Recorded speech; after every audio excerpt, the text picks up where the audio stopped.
నెలకి 50,000 నుండి 60,000 ఆదాయం రన్ టైలర్ యాప్లో ఆర్డర్ కంప్లీట్ చేసి పేమెంట్ పొందండి.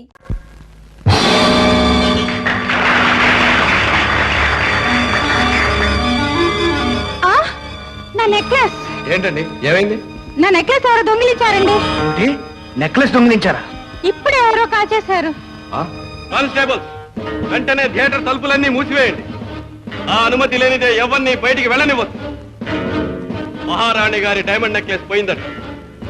మీ అందరినీ సోదా చేయవలసి వచ్చినందుకు నేనెంతో విచారిస్తున్నాను. Please don't move. సారీ, తప్పనిసరిగా అందరినీ చెక్ చేయాల్సి వచ్చింది.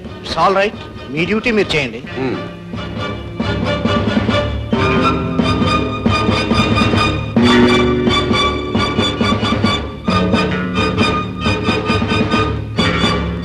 సార్ దొంగ దొరికాడు సార్. దొంగ దొరికాడా? అవును సార్, పారిపోతుండగా పార్కు దగ్గర బీట్ కానిస్టేబుల్ పట్టుకుని ఫోన్ చేశాడు. Thank God. Don't worry. Madam, మీరేమీ కంగారు పడకండి. క్షణంలో మీ నెక్లెస్ తెస్తాను. కానిస్టేబుల్, కమాన్, ఫాలో మీ.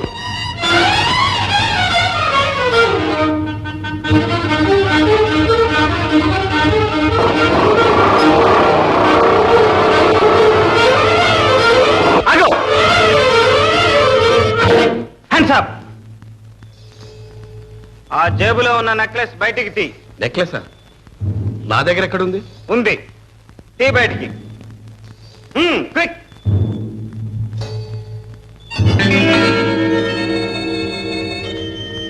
ఇక తిన్నగా వెళ్ళు. థియేటర్ దగ్గరికి వెళ్లే వరకు ఆగకూడదు. ఈ లోపుగా ఆగావా పిస్టల్ పేలుతుంది, ప్రాణాలు పోతాయి. వెళ్ళు.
భలేగా మేనేజ్ చేశాం. దొంగ చేతికి తాళాలు ఇచ్చినట్టు నెక్లెస్ కొట్టేసి కమిషనర్ జేబులో వేసి థియేటర్ నుండి బయటికి రప్పించాం. మా వాళ్ళు ఓడిపోవటం ఇదే మొదటిసారి. అందుకు నేను మెచ్చుకుంటున్నాను. కానీ ఎంత తెలివితేటలున్నా ఇలాంటి పనులు ఒంటరిగా చేయటం ఎప్పటికైనా ప్రమాదం. కావాలంటే నువ్వు మాతో చేరు, ఎంత జీతమైనా ఇస్తాను. నాన్సెన్స్. జీతానికి పనిచేయవలసిన కర్మ నాకేం లేదు. That's good. ఆ స్పిరిటే నేను ఇంత వాణ్ణి చేసింది. జీతం కాదు, వాటా తీసుకో. ఈనాటి నుండి నువ్వు నా partner. Okay? Okay. Meet mister Gopi. Bhaskar ను ఓడించి మనలో ఒకడైన కొత్త హీరో మిస్ విజయ్. నమస్తే. నమస్తే. ఇద్దరు కబుర్లు చెప్పుకుంటూ ఉండండి, ఇప్పుడే వస్తాను.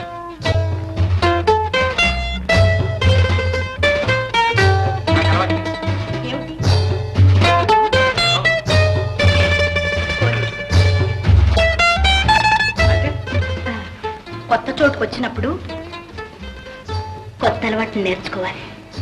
కమాన్.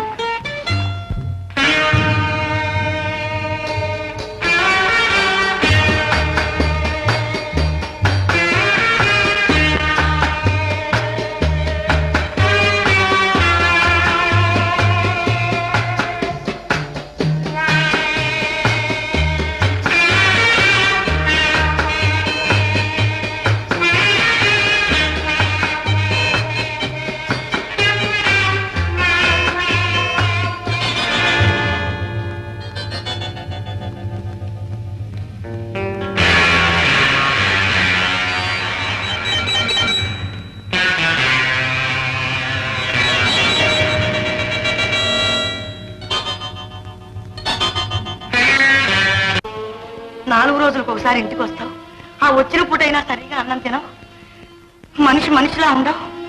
ఏమిటి నాయనా ఇదంతా? నువ్వు ఎక్కడికి వెళ్తున్నావు, ఏం చేస్తున్నావు? నిన్ను చూస్తుంటే నాకేదో భయంగా ఉందిరా. నీకెందుకమ్మా భయం? నేనేం చేసినా మన మంచిగా చేస్తాను. నా మీద ఆ మాత్రం నమ్మకం లేదా నీకు? ఉంది గోపి, కానీ అమ్మా, నా లక్ష్యం ఒక్కటే. మా నాన్నగారి మీద వచ్చిన అపనింద మాపేయాలి. ఆయన ఆత్మ శాంతించాలి. గోపి, జరిగింది ఏదో జరిగిపోయింది. ఇప్పుడు ఆ గొడవంతా తవ్వుకోవడం ఎందుకయ్యా? నా మాట విను గోపి, వద్దు. వద్దంటే ఎలాగమ్మా? ఆ భూషయ్య. గోపి, భూషయ్య కాదు, మీ తాతయ్య. తాతయ్యనమ్మా, కానీ నన్ను మనవల్లా చూశాడా? ఎన్ని మాటలు అన్నాడు. నా ఒంట్లో పారుతున్నది కూనికోర రక్తం అన్నాడే. గోపి, కక్ష సాధించడం మన పని కాదు. అవమానాలు అపనిందలు భరించడం మాత్రం మన తలరాత. తలవ్రాత మనం రాసేది కాదు, తుడిపేది కాదు. మన మంచే మనల్ని కాపాడుతుంది. ఎవరి పాపాన వాళ్ళు పోతారు. వద్దు నాయన, మనకి దుర్మార్గం. Wonderful mister Gopi, wonderful. Plan అంటే అలా ఉండాలి. తెల్లవారేసరికి బ్రహ్మాండమైన బ్యాంకు దోపిడీ అనే పేపర్లన్నీ కోసి పెడుతూ ఉంటాయి. పోలీసులు బెంబేలెత్తిపోతూ ఉంటారు. ఓకే, 12 గంటలకల్లా అందరూ రెడీగా ఉండాలి. గోపి చెప్పినట్టు వినాలి. Okay boss. Cheers. All the best.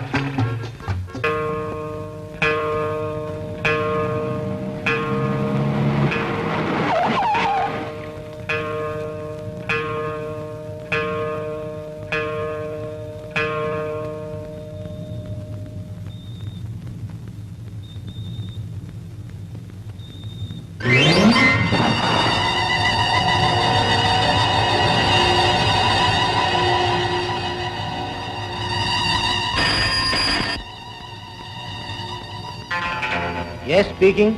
This is fire station. ఏమిటి? సిటిజన్స్ బ్యాంక్ తగలడిపోతుందా? అలాగే అలాగే, వెంటనే ఫైరింగ్ అని పంపిస్తాం.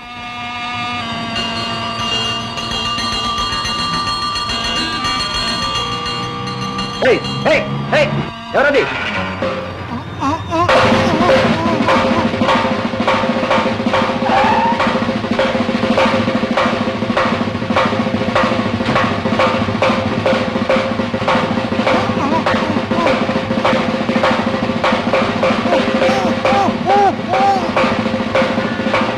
Very good, congratulations. Thank you boss.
Excuse me gentlemen, మిమ్మల్ని మీ కార్ని సోదా చేయాలి. కారణం?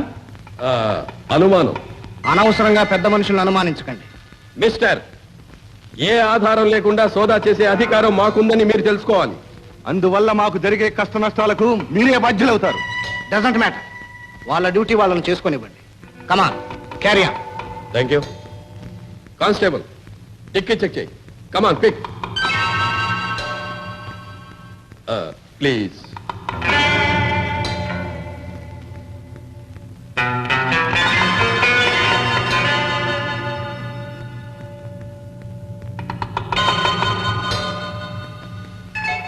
సార్ అయిపోయిందా సార్? సారీ జెంటిల్మెన్, మిమ్మల్ని అనవసరం శ్రమ పెట్టాను. ఇంకా మీరే అనవసరంగా శ్రమ పడ్డారు. All right, you can go. Thank you.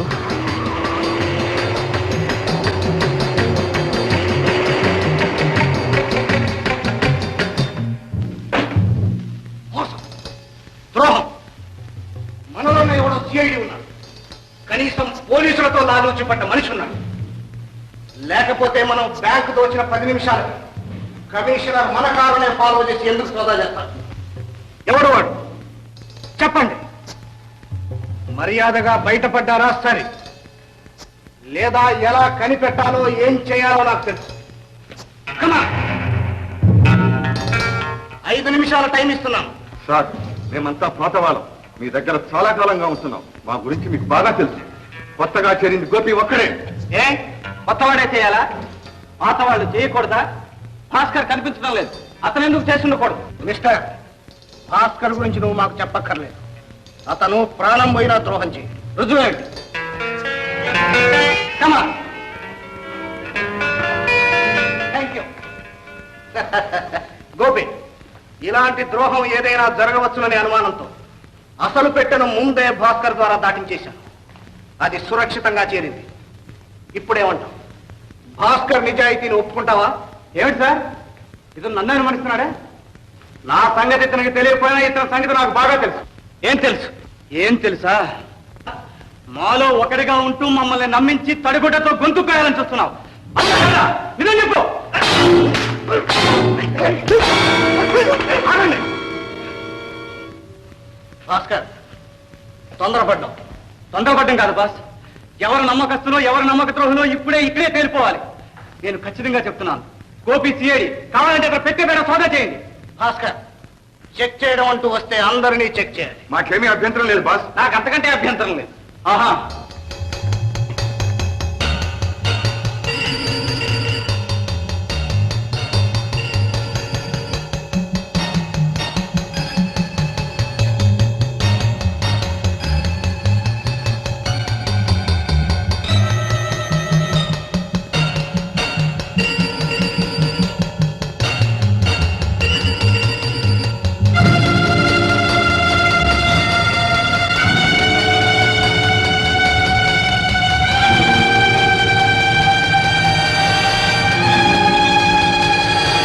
Rohan Babu, CID identification card.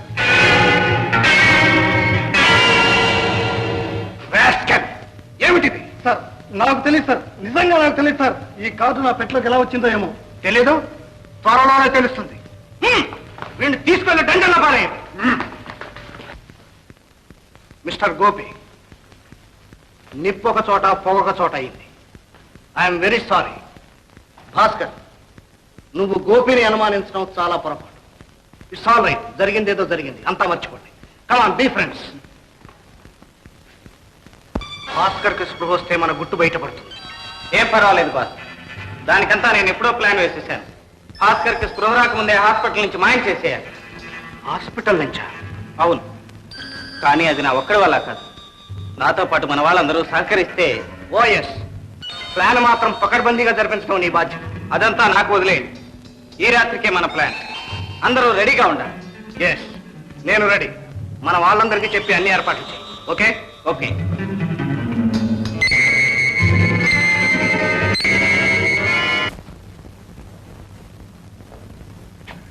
అందరినీ రెడీగా ఉండమని అసలు గోపి ఏమైనట్టు?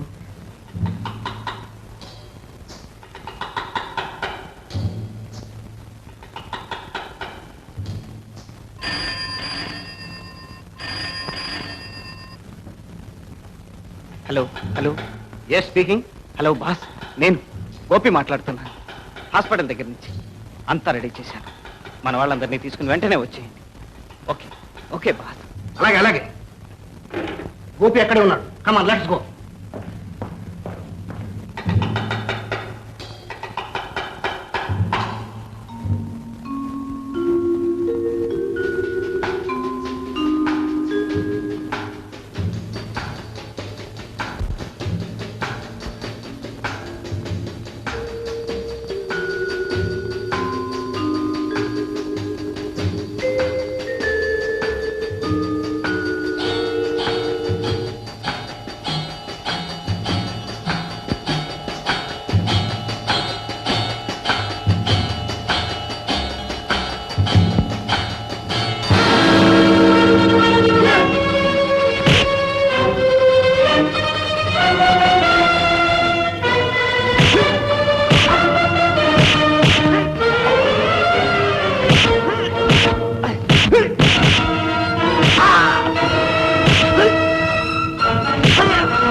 తెల్లవారేలోగా ఇతనికి స్పృహ రావచ్చు. ఆ మిక్స్చర్ రెడీగా ఉంచుకో. స్పృహ రాగానే ఒక డోసు ఇచ్చి నాకు వెంటనే ఫోన్ చేయి. పోలీస్ కమిషనర్ ఫోన్ చేస్తే రేపు 8 గంటలకల్లా వచ్చి వాంగ్మూలం తీసుకోవచ్చు అని చెప్పు.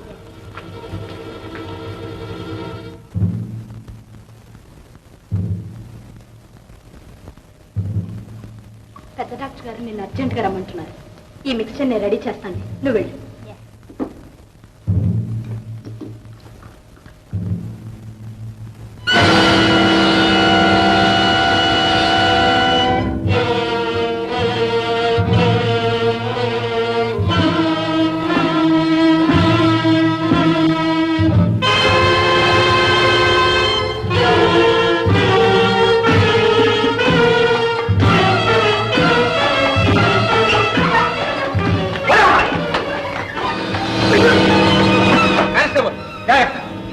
గోపి గోపి నువ్వు సీనియర్వా?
మీ అమ్మాయి తానే భాస్కర్ను హత్య చేశానని ఒప్పుకొని సరెండర్ అయింది.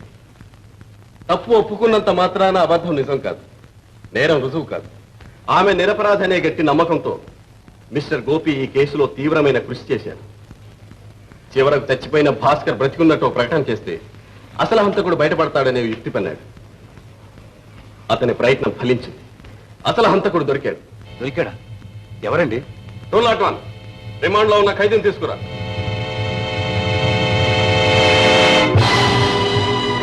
యాదయ్య, నువ్వా? నువ్వేమిటి హత్య చేయడం ఏమిటి? ఏమిట్రా ఇదంతా? నిజం బాబు, నేనే ఆడుకుని చేసి ఆ దుర్మార్గుడు భాస్కర్ నా చెల్లెల జీవితంతో ఆడుకు వాడే సర్వస్వం నమ్మి ఆమె తల్లి కాబోతుందని తెలిసి మోసం చేసి ఊరు విడిచి పారిపోయాడు. ఆ అవమానం భరించలేక నా చెల్లెలు ఆత్మహత్య చేసుకుంది. అప్పటి నుంచి ఆ భాస్కర్ కోసం వెంటాడుతున్నాను, కానీ కనపడలేదు. ఒకరోజు మీరు ఫోటో ఇచ్చి పొయ్యిలో పారాయమన్నారు. అప్పుడు అర్థమైంది, చిన్నమ్మ గారు కూడా వాడి చేతిలో పడి నాశనం అయిపోతారని భయపడ్డాను. వాడిని ఒక్కంట కనిపెడుతూనే ఉన్నాను. సమయం కోసం ఎదురు చూశాను. ఆ రోజు రాత్రి నేను సినిమా నుంచి వస్తుంటే అందాన్ని చూసి ఆవేశపడకుండా ఉండడానికి నేనేం ప్రేమ పూజారిని కాను. నన్ను నా అందానేనా? అవును, అందాన్ని పొందాలి, ఆస్వాదించాలి, అనుభవించాలి. పెళ్ళయ్యాక నన్ను ముట్టుకోవడానికి వీలేదు. ముట్టుకోవడం కాదు,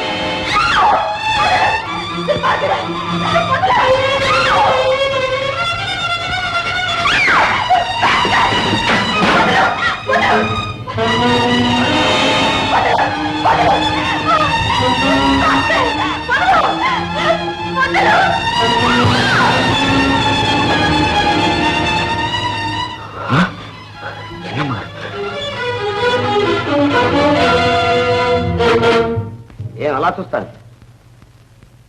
నేనెవరో గుర్తుకు రాలేదా? బాగా చూడు, దగ్గరగా చూడు. యాదయ్య, నువ్వా? నేనే. గుర్తొచ్చానా?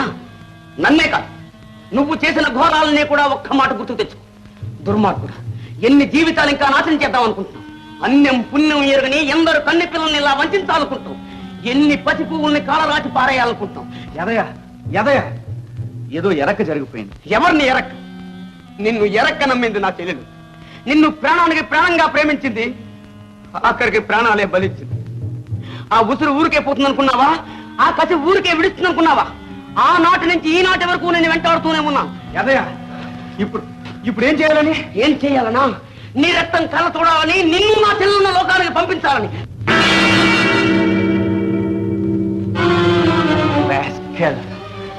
నా రక్తం కళ్ళ చూస్తావరా?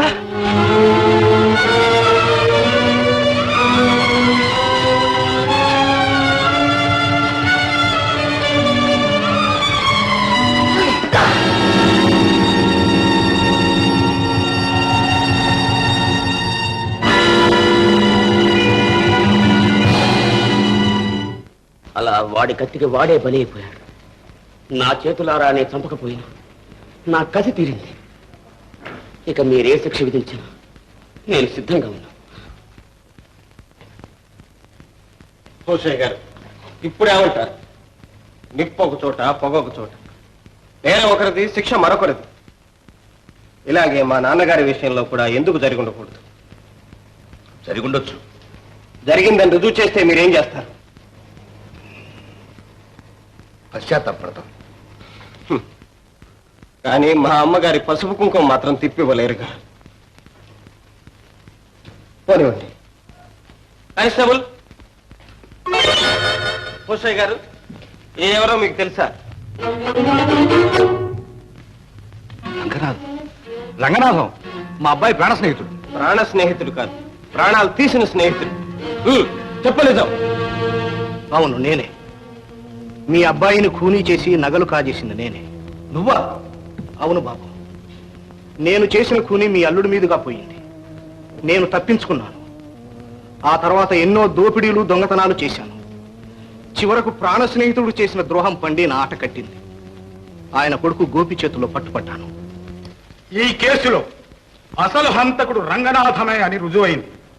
అతను ఈ హత్యేగాక తన ముఠాతో కలిసి ఎన్నో దొంగతనాలు, దోపిడీలు చేసినట్టు కూడా గట్టి సాక్ష్యాలు లభించాయి.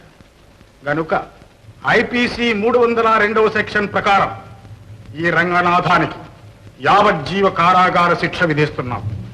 భాస్కర్ హత్య కేసులో హంతకుడు తానేనని యాదగిరి ఒప్పుకున్నా, హత్య జరిగిన రోజున భాస్కర్ ని చంపాలనే ఉద్దేశంతో యాదగిరి అక్కడికి వెళ్ళలేదు. ఇది హత్య కాదని, ఆత్మ సంరక్షణ ప్రయత్నంలో జరిగిన ప్రమాదమని నిర్ణయిస్తూ యాదగిరిని ఐపీసీ 80, 96 సెక్షన్ల ప్రకారం విడుదల చేస్తున్నారు.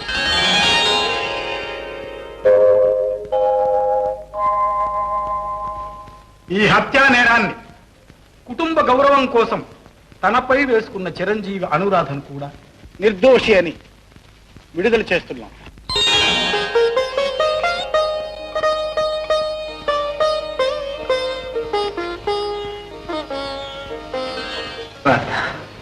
గోపి, అమ్మ అనురాధ, అత్తయ్య, యాదయ్య. నిజం నిరూపించడానికి నిర్దయగా ప్రవర్తించి నిన్ను బాధ పెట్టాను. నన్ను క్షమించు. లేదు గోపి, నేనే నిన్ను అపార్థం చేసుకున్నాను. నువ్వే నన్ను క్షమించాలి. గోపి, మీరందరూ నన్ను క్షమించాలయ్యా. గోపి, సాధించావయ్యా. ద్వేషంతో విడిపోయిన ఈ 2 కుటుంబాలను ప్రేమతో కలిపాం. నాన్న, అమ్మా, జరిగిందేదో జరిగిపోయింది.